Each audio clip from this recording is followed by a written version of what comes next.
The Happy Prince and Other Tales by Oscar Wilde. Boo-hoo. The Happy Prince. High above the city on a tall column stood the statue of the Happy Prince. He was gilded all over with thin leaves of fine gold. For eyes, he had 2 bright sapphires, and a large red ruby glowed on his sword hilt. He was very much admired indeed. He is as beautiful as a weathercock, remarked one of the town councillors, who wished to gain a reputation for having artistic tastes. Only not quite so useful, he added, fearing lest people should think him unpractical, which he really was not. "Why can't you be like the Happy Prince?" asked a sensible mother of her little boy, who was crying for the moon. "The Happy Prince never dreams of crying for anything. I am glad there is someone in the world who is quite happy," muttered a disappointed man, as he gazed at the wonderful statue. "He looks just like an angel," said the charity children, as they came out of the cathedral in their bright scarlet cloaks and their clean white pinafores. "How do you know?" said the mathematical master. "You have never seen one." "Ah, but we have in our dreams," answered the children, and the math master frowned and looked very severe, for he did not approve of children dreaming. One night there flew over the city a little swallow. His friends had gone away to Egypt 6 weeks before, but he had stayed behind, for he was in love with the most beautiful reed.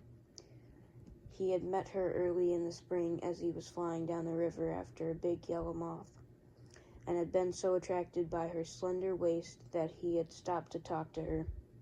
"Shall I love you?" said the swallow, who liked to come to the point at once, and the reed made him a low bow.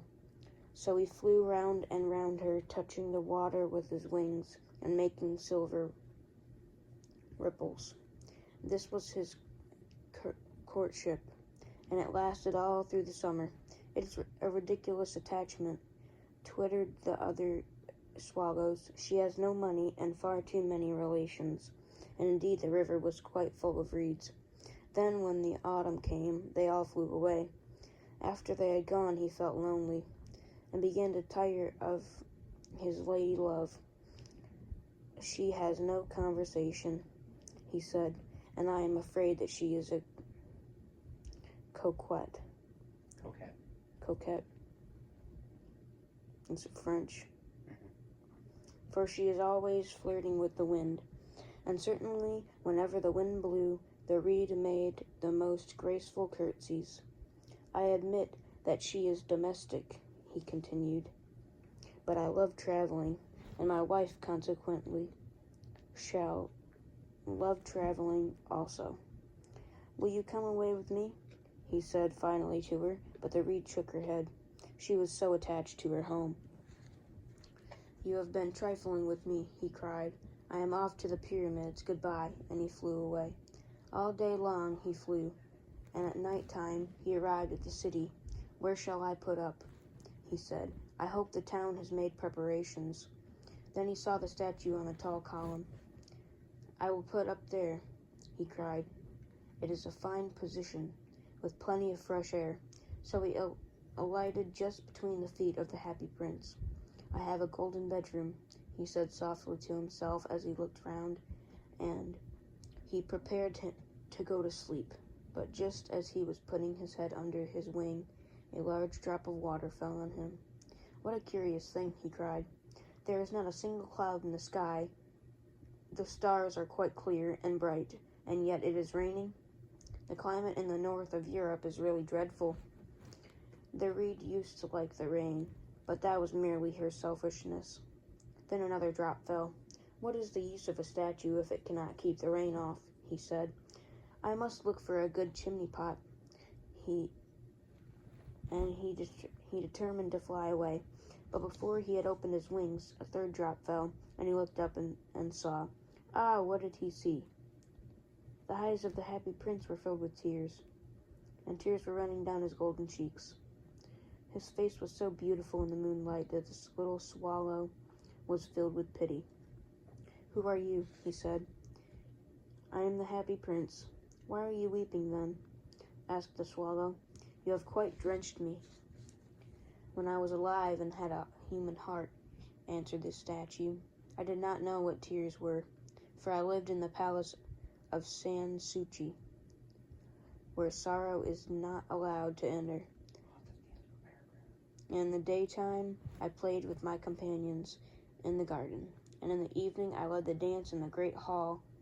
Round the garden ran a very lofty wall, but I never cared to ask what lay beyond it. Everything about me was so beautiful.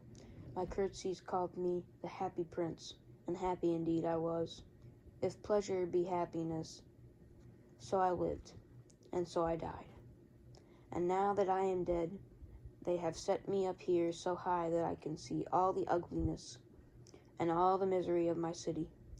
And though my heart is made of lead, yet I cannot choose but weep." "What, is he not solid gold?" said the swallow to himself. He was too polite to make any personal remarks out loud. "Far away," continued the statue in a low musical voice, "far away in a little street there is a poor house. One of the windows is open, and through it I can see a woman seated at a table.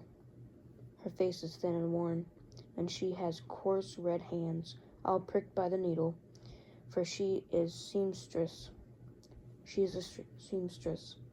She is embroidering passion flowers on a satin gown for the loveliest of the queen's maids of honor to wear at the next court ball. In a bed in the corner of the room her little boy is lying ill. He has a fever and is asking for oranges. His mother has nothing to give him but river water, so he is crying. Swallow, swallow, little swallow, will you not bring her the ruby out of my sword hilt? My feet are fastened to this pedestal, and I cannot move. I am waited for in Egypt," said the swallow. "My friends are flying up and down the Nile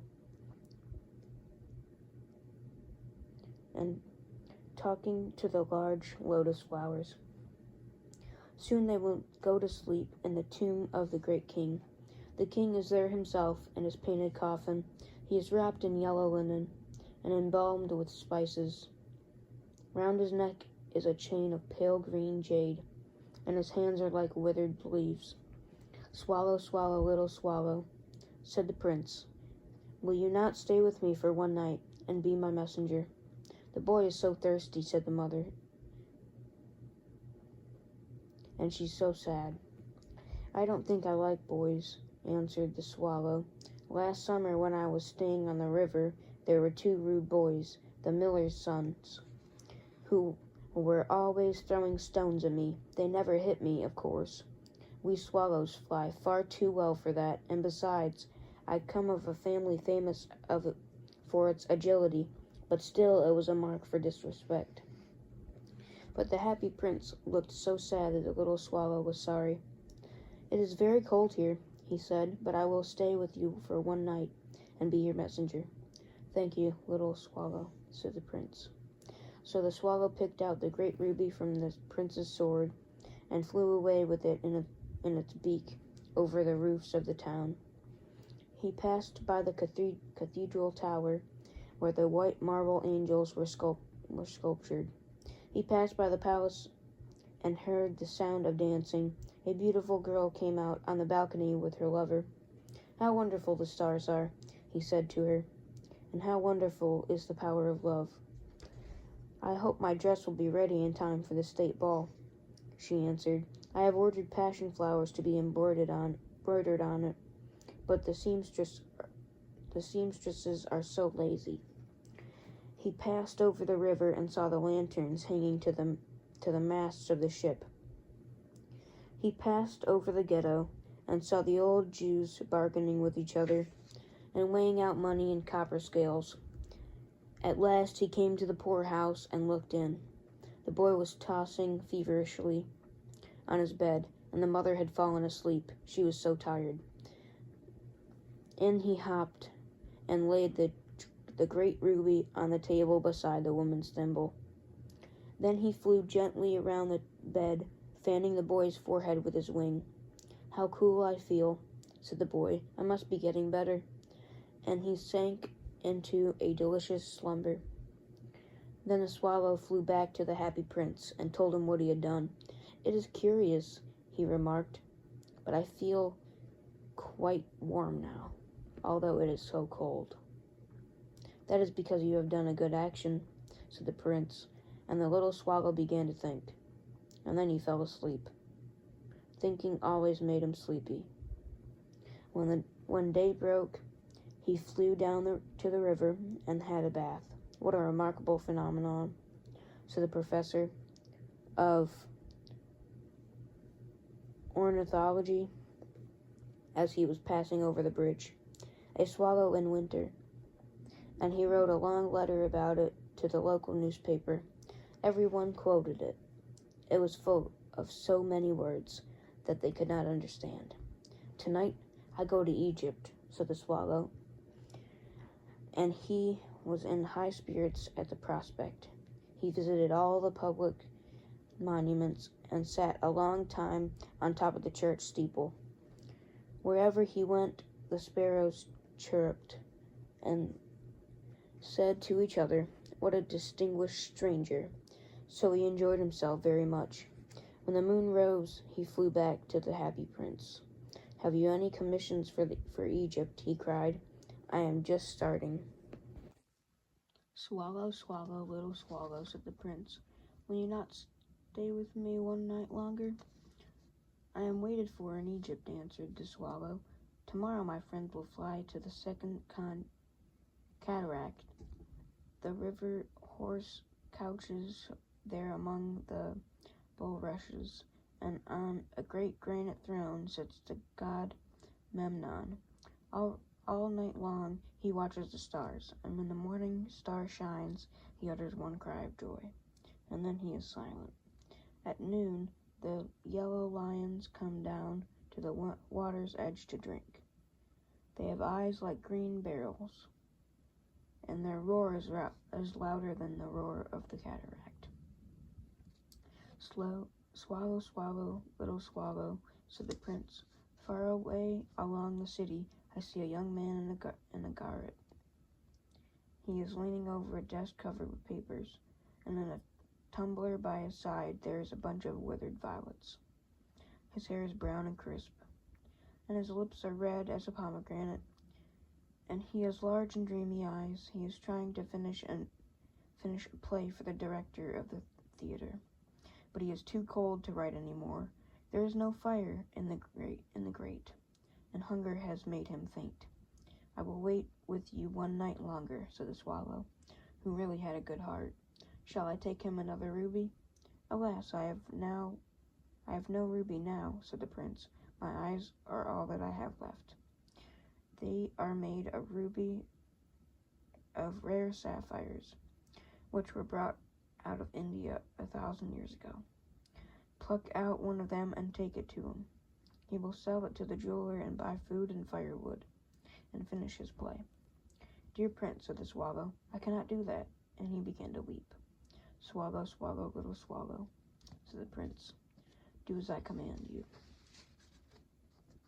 So the swallow plucked out the prince's eye and flew away to the student's garret. It was easy enough to get in, as there was a hole in the roof. Through this he darted, and came into the room. The young man had his head buried in his hands, so he did not hear the flutter of the bird's wings, and when he looked up, he found the beautiful sapphire laying on his withered violets. "I am beginning to be appreciated," he cried. "This is from some great admirer. Now I can finish my play." And he looked quite happy. The next day the swallow flew down to the harbor. He sat on the mast of a large vessel and watched the sailors hauling big chests out of the hold with ropes. "Heave a-ho, heave ahoy," they shouted as each chest came up. "I am going to Egypt." cried the swallow, but nobody minded, and when the moon rose he flew back to the happy prince. "I am come to bid you goodbye," he cried. "Swallow, swallow, little swallow," said the prince, "will you not stay with me one night longer?" "It is winter," answered the swallow, "and the chill snow will soon be here. In Egypt the sun is warm and on the green palm trees, and the crocodiles lie in the mud and look lazily about them. My companions are building a nest in the temple of Baalbec, and the pink and white doves are watching them and cooing to each other. Dear prince, I must leave you, but I will never forget you, and next spring I will bring you back 2 beautiful jewels in place of those you have given away. The ruby shall be redder than a red rose, and the sapphire shall be as blue as the great sea. In the square below," said the happy prince, "there stands a little match girl. She has let her matches fall in the gutter, and they all are spoiled.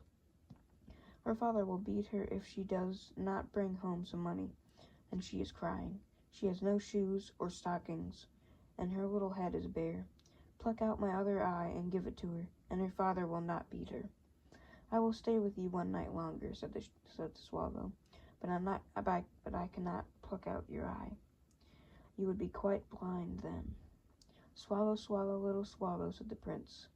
Do as I command you." So he plucked out the prince's other eye and darted down with it.